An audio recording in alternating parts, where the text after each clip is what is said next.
श्री विष्णु पुराण चतुर्थ अंश 13वां अध्याय सत्वत की संतति का वर्णन और स्यमंतक मणि की कथा। श्री पराशर जी बोले, सत्वत के भजन, भजमान, दिव्य, अंधक, देवाधृत, महाभोज और वृष्णि नामक पुत्र हुए। भजमान के निमे, कृकण और वृष्णि तथा इनके 3 सौतेले भाई शतजित, सहस्त्रजित और अयुतजित, ये 6 पुत्र हुए। देवावृध के बभ्रु नामक पुत्र हुआ। इन दोनों पिता पुत्रों के विषय में ये श्लोक प्रसिद्ध है, जिसका भावार्थ इस प्रकार है। जैसा हमने दूर से सुना था वैसा ही पास जाकर भी देखा। वास्तव में बभ्रु मनुष्यों में श्रेष्ठ और देवावृध तो देवताओं के समान है। बभ्रु और देवावृध के उपदेश किए हुए मार्ग का अवलंबन करने से क्रमशः 6074 मनुष्यों ने अमर पद प्राप्त किया था। महाभोज बड़ा धर्मात्मा था। उसकी संतान में भोजवंशी तथा मृत्तिकावरपुर निवासी मार्तिकावर नृपतिगण हुए। वृष्णि के 2 पुत्र सुमित्र और युधाजित हुए। उनमें से सुमित्र के अनमित्र, अनमित्र के निघ्न तथा निघ्न से प्रसेन और सत्राजित का जन्म हुआ। उस सत्राजित के मित्र भगवान आदित्य हुए। एक दिन समुद्र तट पर बैठे हुए सत्राजित ने सूर्य भगवान की स्तुति की। उसके तन्मय होकर स्तुति करने से भगवान भास्कर उसके सन्मुख प्रकट हुए। उस समय उनको अस्पष्ट मूर्ति धारण किए हुए देखकर सत्राजित ने सूर्य से कहा, आकाश में अग्निपिंड के समान आपको जैसा मैंने देखा था वैसा ही सम्मुख आने पर भी देख रहा हूं। यहाँ आपकी प्रसाद स्वरूप कुछ विशेषता मुझे नहीं दिखती। सत्राजित के ऐसा कहने पर भगवान सूर्य ने अपने गले से स्यमंतक नाम की उत्तम महामणि उतारकर अलग रख दी। तब सत्रजित ने भगवान सूर्य को देखा।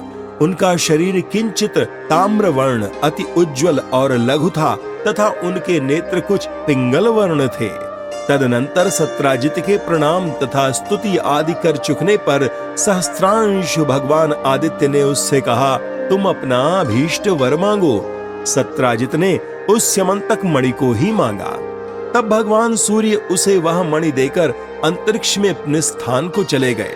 फिर सत्राजित ने उस निर्मल मणि रत्न से अपना कंठ सुशोभित होने के कारण तेज से सूर्य के समान समस्त दिशाओं को प्रकाशित करते हुए द्वारका में प्रवेश किया।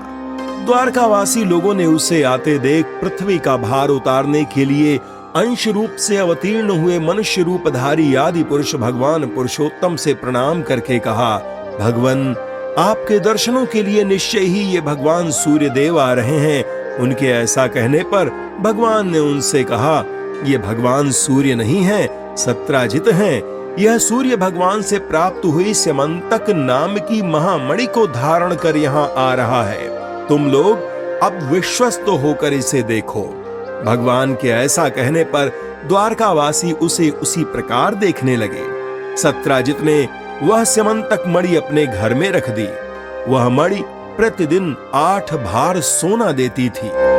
उसके प्रभाव से संपूर्ण राष्ट्र में रोग, अनावृष्टि तथा सर्प, अग्नि, चोर या दुर्भिक्ष आदि का भय नहीं रहता था।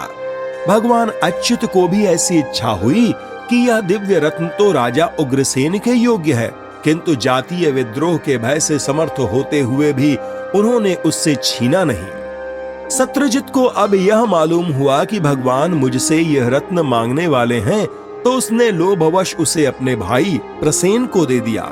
किंतु इस बात को न जानते हुए कि पवित्रता पूर्वक धारण करने से तो यह मणि सुवर्ण दान आदि अनेक गुण प्रकट करती है और अशुद्धावस्था में धारण करने से घातक हो जाती है। प्रसेन उसे अपने गले में बांधे हुए घोड़े पर चढ़कर मृगया के लिए वन को चला गया। वहां उसे एक सिंह ने मार डाला। जब वह सिंह घोड़े के सहित उसे मारकर उस निर्मल मणि को अपने मुंह में लेकर चलने की तैयारी कर रहा था, उसी समय ऋक्षराज जांबवान ने उसे देखकर मार डाला। तदनंतर उस निर्मल मणि रत्न को लेकर जांबवान अपनी गुफा में आया और उसे सुकुमार नामक अपने बालक के लिए खिलौना बना लिया। प्रसेन के न लौटने पर सब यादवों में आपस में ये कानाफूसी होने लगी कि कृष्ण इस मणि रत्न को लेना चाहते थे, अवश्य ही इन्होंने ही उसे ले लिया है, निश्चय ही यह इन्हीं का काम है। इस लोकापवाद का पता लगने पर संपूर्ण यादव सेना के सहित भगवान ने प्रसेन के घोड़े के चरण चिन्ह को अनुसरण किया और आगे जाकर देखा कि प्रसेन को घोड़े सहित सिंह ने मार डाला है। फिर सब लोगों के बीच सिंह के चरण चिन्ह देख लिए जाने से अपनी सफाई हो जाने पर भी भगवान ने उस चिन्हों का अनुसरण किया और थोड़ी ही दूरी पर ऋक्षराज द्वारा मारे हुए सिंह को देखा, किंतु उस रत्न के महत्व के कारण उन्होंने जांबवान के पद चिन्हों का भी अनुकरण किया और संपूर्ण यादव सेना को पर्वत के तट पर छोड़कर ऋक्षराज के चरणों का अनुसरण करते हुए स्वयं उनकी गुफा में घुस गए। भीतर जाने पर भगवान ने सुकुमार को बहलाती हुई धात्री की यह वाणी सुनी, सिंह ने प्रसेन को मारा और सिंह को जांबवान ने। हे सुकुमार, तू रो मत, यह स्यमंतक मणि तेरी ही है। यह सुनने से स्यमंतक का पता लगने पर भगवान ने भीतर जाकर देखा कि सुकुमार के लिए खिलौना बनी हुई स्यमंतक मणि धात्री के हाथ पर अपने तेज से दे दीप्यमान हो रही है। स्यमंतक मणि की और अभिलाषापूर्ण दृष्टि से देखते हुए विलक्षण पुरुष को वहां आया देख धात्री त्राहि त्राहि करके चिल्लाने लगी। उसकी आर्तवाणी सुनकर जांबवान क्रोधपूर्ण हृदय से वहां आया। फिर परस्पर रोष बढ़ जाने से उन दोनों का 21 दिन तक घोर युद्ध हुआ। पर्वत के पास भगवान की प्रतीक्षा करने वाले यादव सैनिक 7-8 दिन तक उनके गुफा से बाहर आने की बाट देखते रहे, किंतु जब इतने दिनों तक वे उसमें से न निकले तो उन्होंने समझा कि अवश्य ही श्री मधुसूदन इस गुफा में मारे गए, नहीं तो जीवित रहने पर शत्रु के जीतने में उन्हें इतने दिन क्यों लगते। ऐसा निश्चय कर वे द्वारका में चले आए और वहां कह दिया कि श्री कृष्ण मारे गए। उनके बंधुओं ने यह सुनकर समयोचित संपूर्ण अर्घ दैहिक कर्म कर दिए। इधर अति श्रद्धा पूर्वक दिए हुए विशिष्ट पात्रों सहित इनके अन्न और जल से युद्ध करते समय श्री कृष्ण चंद्र के बल और प्राण की पुष्टि हो गई तथा अति महान पुरुष के द्वारा मर्दित होते हुए उनके अत्यंत निष्ठुर प्रहारों के आघात से पीड़ित शरीर वाले जांबवान का बल निराहार रहने से क्षीण हो गया। अंत में भगवान से पराजित होकर जांबवान ने उन्हें प्रणाम करके कहा, भगवान, आपको तो देवता, असुर, गंधर्व, यक्ष, राक्षस आदि कोई भी नहीं जीत सकते, फिर पृथ्वी तल पर रहने वाले अल्पवीर्य मनुष्य अथवा मनुष्यों के अवयवभूत हम जैसे तिर्यक योनिगत जीवों की तो बात ही क्या है। अवश्य ही आप हमारे प्रभु श्री रामचंद्र जी के समान सकल लोक प्रतिपालक भगवान नारायण के ही अंश से प्रकट हुए हैं। जांबवान के ऐसा कहने पर भगवान ने पृथ्वी का भार उतारने के लिए अपने अवतार लेने का संपूर्ण वृत्तांत उससे कह दिया और उसे प्रीतिपूर्वक अपने हाथ से छूकर युद्ध के श्रम से रहित कर दिया। तदनंतर जांबवान ने पुनः प्रणाम करके उन्हें प्रसन्न किया और घर पर आए हुए भगवान के लिए अर्घ्य स्वरूप अपनी जांबवती नाम की कन्या दे दी तथा उन्हें प्रणाम करके मणिरत्न स्यमंतक भी दे दिया। भगवान अच्युत ने भी उस अति विनीत से लेने योग्य न होने पर भी अपने कलंग शोधन के लिए वह मणिरत्न ले लिया और जांबवती के सहित द्वारका में आए। उस समय भगवान कृष्ण चंद्र के आगमन से जिनके हर्ष का वेग अत्यंत बढ़ गया, उन द्वारका वासियों में से बहुत ढली हुई अवस्थाओं वालों में भी उनके दर्शन के प्रभाव से तत्काल ही मानो नव यौवन का संचार हो गया तथा संपूर्ण यादव गण और उनकी स्त्रियां अहोभाग्य ऐसा कहकर उनका अभिवादन करने लगी। भगवान ने जो जो बातें जैसे जैसे हुई थी वह त्यों की त्यों यादव समाज में सुना दी और सत्राजित को स्यमंतक मणि देकर मिथ्या कलंक से छुटकारा पा लिया। फिर जांबवती को अपने अंतपुर में पहुंचा दिया। सत्रजित ने यह सोचकर कि मैंने ही कृष्णचंद्र को मिथ्या कलंक लगाया था, डरते डरते उन्हें पत्नी रूप से अपनी कन्या सत्यभामा विवाह दी। उस कन्या को अक्रूर, कृतवर्मा और शतधन्वा आदि यादवों ने पहले वर्ण किया था। अतः श्री कृष्णचंद्र के साथ उसे विवाह देने से उन्होंने अपना अपना अपमान समझकर सत्रजित से बैर बांध लिया। तदनंतर अक्रूर और कृतवर्मा आदि ने शतधन्वा से कहा, यह सत्रजित बड़ा ही दुष्ट है। देखो, इसने हमारे और आपके मांगने पर भी हम लोगों को कुछ भी न समझकर अपनी कन्या कृष्णचंद्र को दे दी। अतः अब इसके जीवन का प्रयोजन ही क्या है? इसको मारकर आप स्यमंतक महामणि क्यों नहीं ले लेते? पीछे यदि अच्युत आपसे किसी प्रकार का विरोध करेंगे तो हम लोग भी आपका साथ देंगे। उनके ऐसा कहने पर शतधन्वा ने कहा, बहुत अच्छा, ऐसा ही करेंगे। इसी समय पांडवों के लाक्षागृह में जलने पर यथार्थ बात को जानते हुए भी भगवान कृष्णचंद्र दुर्योधन के प्रयत्न को शिथिल करने के उद्देश्य से कुलोचित कर्म करने के लिए वारणावत नगर को गए। उनके चले जाने पर शतधन्वा ने सोते हुए सत्रजित को मारकर वह मणिरत्न ले लिया। पिता के वध से क्रोधित हुई सत्यभामा तुरंत ही रथ पर चढ़कर वारणावत नगर में पहुंची और भगवान कृष्ण से बोली, भगवान, पिताजी ने मुझे आपके कर कमलों में सौंपा था। इस बात को सहन न कर सकने के कारण शतधन्वा ने मेरे पिताजी को मार दिया है और उस स्यमंतक नामक मणिरत्न को ले लिया है, जिसके प्रकाश से संपूर्ण त्रिलोकी भी अंधकार शून्य हो जाएगी। इसमें आपकी ही हंसी है, इसलिए सब बातों का विचार करके जैसा उचित समझें करें। सत्यभामा के ऐसा कहने पर भगवान श्री कृष्ण ने मन ही मन प्रसन्न होने पर भी उनसे क्रोध से आंखें लाल करके कहा, सत्य, अवश्य ही इसमें मेरी ही हंसी है। उस दुरात्मा के इस कुकर्म को मैं सहन नहीं कर सकता, क्योंकि यदि ऊंचे वृक्ष का उल्लंघन न किया जा सके तो उस पर घोंसला बनाकर रहने वाले पक्षियों को नहीं मारा जाता। अर्थात बड़े आदमियों से पार न पाने पर उनके आश्रितों को नहीं दबाना चाहिए। इसलिए अब तुम्हें हमारे सामने इन शोक प्रेरित वाक्यों के कहने की आवश्यकता नहीं है। तुम शोक छोड़ दो, मैं इसका भली प्रकार बदला चुका दूंगा। सत्यभामा से इस प्रकार कह भगवान वासुदेव द्वारका में आकर श्री बलदेव जी से एकांत में कहा, वन में आखेट के लिए गए हुए प्रसेन को तो सिंह ने मार दिया था, अब शतधन्वा ने सत्रजित को मार दिया है। इस प्रकार उन दोनों के मारे जाने पर मणिरत्न स्यमंतक पर हम दोनों का समान अधिकार होगा। इसलिए उठिए और रथ पर चढ़कर शतधन्वा के मारने का प्रयत्न कीजिए। कृष्णचंद्र के ऐसा कहने पर बलदेव जी ने भी बहुत अच्छा कह उसे स्वीकार किया। कृष्ण और बलदेव को उद्यत जान शतधन्वा ने कृतवर्मा के पास जाकर सहायता के लिए प्रार्थना की। तब कृतवर्मा ने इससे कहा, मैं बलदेव और वासुदेव से विरोध करने में समर्थ नहीं हूं। उनके ऐसा कहने पर शतधन्वा ने अक्रूर से सहायता मांगी तो अक्रूर ने भी कहा, जो अपने पाद प्रहार से त्रिलोकी को कंपायमान कर देते हैं, देव शत्रु असुरगण की स्त्रियों को वैधव्य दान देते हैं तथा अति प्रबल शत्रु सेना से भी जिनका चक्र अप्रतिहत रहता है, उन चक्रधारी भगवान वासुदेव से तथा जो अपने मदोन्मत नयनोखी चितवन से सबका दमन करने वाले और भयंकर शत्रु समूह रूप हाथियों को खींचने के लिए अखंड महिमाशाली प्रचंड हल धारण करने वाले हैं, उन श्री हलधर से युद्ध करने में तो निखिल लोक वंदनीय देवगण में भी कोई समर्थ नहीं है, फिर मेरी तो बात ही क्या है।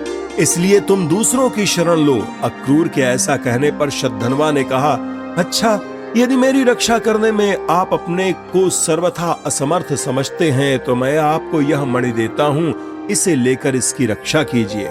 इस पर अक्रूर ने कहा, मैं इसे तभी ले सकता हूं जबकि अंतकाल उपस्थित होने पर भी तुम किसी से भी यह बात न कहो। शतधन्वा ने कहा, ऐसा ही होगा। इस पर अक्रूर ने वह मणिरत्न अपने पास रख ली। तदनंतर शतधन्वा 100 योजन तक जाने वाली एक अत्यंत वेगवती घोड़ी पर चढ़कर भागा और शैव्य, सुग्रीव, मेघ पुष्प तथा बलाहक नामक 4 घोड़ों वाले रथ पर चढ़कर बलदेव और वसुदेव ने भी उनका पीछा किया। 100 योजन मार्ग पार कर जाने पर पुनः आगे ले जाने से उस घोड़ी ने मिथिला देश के वन में प्राण छोड़ दिए। तब शतधन्वा उसे छोड़कर पैदल ही भागा। उस समय श्री कृष्णचंद्र ने बलभद्र जी से कहा, आप अभी रथ में ही रहिए, मैं इस पैदल दौड़ते हुए दुराचारी को पैदल जाकर ही मारे डालता हूँ। यहाँ घोड़ी के मरने आदि दोषों को देखने से घोड़े भयभीत हो रहे हैं, इसलिए आप इन्हें और आगे न बढ़ाइएगा। तब बलदेव जी अच्छा ऐसा कहकर रथ में ही बैठे रहे। श्री कृष्ण चंद्र ने केवल 2 ही कोस तक पीछा कर अपना चक्र फेंक दूर होने पर भी शतधनवा का सिर काट डाला, किंतु उसके शरीर और वस्त्र आदि में बहुत कुछ ढूंढने पर भी जब स्यमंतक मणि को न पाया तो बलभद्र जी के पास जाकर उनसे कहा, हमने शतधनवा को व्यर्थ ही मारा, क्योंकि उसके पास संपूर्ण संसार की सारभूत स्यमंतक मणि तो मिली ही नहीं। यह सुनकर बलदेव जी ने ये समझकर कि कृष्ण चंद्र उस मणि को छिपाने के लिए ऐसी बातें बना रहे हैं, क्रोध पूर्वक भगवान वासुदेव से कहा, तुमको धिक्कार है, तुम बड़े ही अर्थ लोलुप हो। भाई होने के कारण ही मैं तुम्हें क्षमा किए देता हूँ। तुम्हारा मार्ग खुला हुआ है, तुम खुशी से जा सकते हो। अब मुझे तो द्वारका से, तुमसे अथवा और सब सगे संबंधियों से कोई काम नहीं है। बस मेरे आगे इन थोथी शपथों का अब कोई प्रयोजन नहीं। इस प्रकार उनकी बात को काटकर बहुत कुछ मनाने पर भी वे वहां न रुके और विदेह नगर को चले आए। विदेह नगर में पहुंचने पर राजा जनक उन्हें अर्घ देकर अपने घर ले आए और वे वहीं रहने लगे। इधर भगवान वासुदेव द्वारका में चले आए। जितने दिनों तक बलदेव जी राजा जनक के यहाँ रहे, उतने दिन तक धृतराष्ट्र का पुत्र दुर्योधन उनसे गदा युद्ध सीखता रहा। अनंतर बब्र और उग्रसेन आदि यादवों के, जिन्हें यह ठीक मालूम था कि कृष्ण ने स्यमंतक मणि नहीं ली है, विदेह नगर में जाकर शपथ पूर्वक विश्वास दिलाने पर बलदेव जी 3 वर्ष पश्चात द्वारका में चले आए। अक्रूर जी भी भगवत ध्यान परायण रहते हुए उस मणि रत्न से प्राप्त सुवर्ण के द्वारा निरंतर यज्ञानुष्ठान करने लगे। यज्ञ दीक्षित क्षत्रिय और वैश्यों के मारने से ब्रह्म हत्या होती है, इसलिए अक्रूर जी सदा यज्ञ दीक्षा रूप कवच धारण ही किए रहते थे। उस मणि के प्रभाव से 62 वर्ष के द्वारका में रोग, दुर्भिक्ष, महामारी या मृत्यु आदि नहीं हुए। फिर अक्रूर पक्षीय भोजवंशियों द्वारा सात्वत के प्रपौत्र शत्रुघ्न के मारे जाने पर भोजों के साथ अक्रूर भी द्वारका को छोड़कर चले गए। उनके जाते ही उसी दिन से द्वारका में रोग, दुर्भिक्ष, सर्प, अनावृष्टि और मरी आदि उपद्रव होने लगे। तब गरुड़ध्वज भगवान कृष्ण, बलभद्र और उग्रसेन आदि यदुवंशियों के साथ मिलकर सलाह करने लगे, इसका क्या कारण है जो एक साथ इतने ही उपद्रवों का आगमन हुआ, इस पर विचार करना चाहिए। उनके ऐसा कहने पर अंधक नामक एक वृद्ध यादव ने कहा, अक्रूर के पिता शफल्क जहां जहां रहते थे वहां वहां दुर्भिक्ष, महामारी और अनावृष्टि आदि उपद्रव कभी नहीं होते थे। एक बार काशीराज के देश में अनावृष्टि हुई थी, तब शफल्क को वहां ले जाते ही तत्काल वर्षा होने लगी। उस समय काशीराज की रानी के गर्भ में एक कन्या रत्न थी। वह कन्या प्रसूति काल के समाप्त होने पर भी गर्भ से बाहर न आई। इस प्रकार उस गर्भ को प्रसव हुए बिना 12 वर्ष व्यतीत हो गए। तब काशीराज ने अपनी उस गर्भस्थिता पुत्री से कहा, बेटी तू उत्पन्न क्यों नहीं होती, बाहर आ, मैं तेरा मुख देखना चाहता हूँ।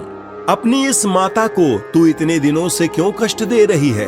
राजा के ऐसा कहने पर उसने गर्भ में रहते हुए ही कहा, पिताजी यदि आप प्रतिदिन एक गौ ब्राह्मण को दान देंगे तो अगले 3 वर्ष बीतने पर मैं अवश्य गर्भ से बाहर आ जाऊंगी।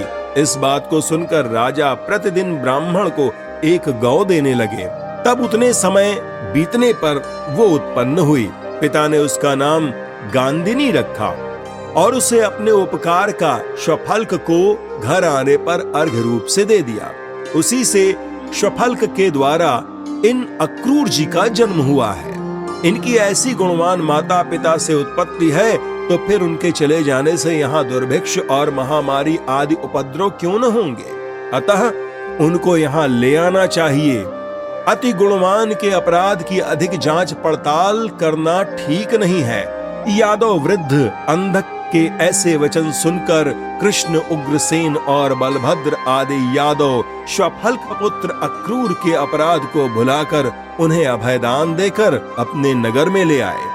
उनके वहां आते ही स्यमंतक मणि के प्रभाव से अनावृष्टि, महामारी, दुर्भिक्ष और सर्प भय आदि सभी उपद्रव्य शांत हो गए। तब श्री कृष्ण चंद्र ने विचार किया, अक्रूर का जन्म गांधिनी से श्वफल्क के द्वारा हुआ है, यह तो बहुत सामान्य कारण है, किंतु अनावृष्टि, दुर्भिक्ष, महामारी आदि उपद्रवों को शांत कर देने वाला इसका प्रभाव तो अति महान है। अवश्य ही इसके पास वो स्यमंतक नामक महामणि है, उसी का ऐसा प्रभाव सुना जाता है।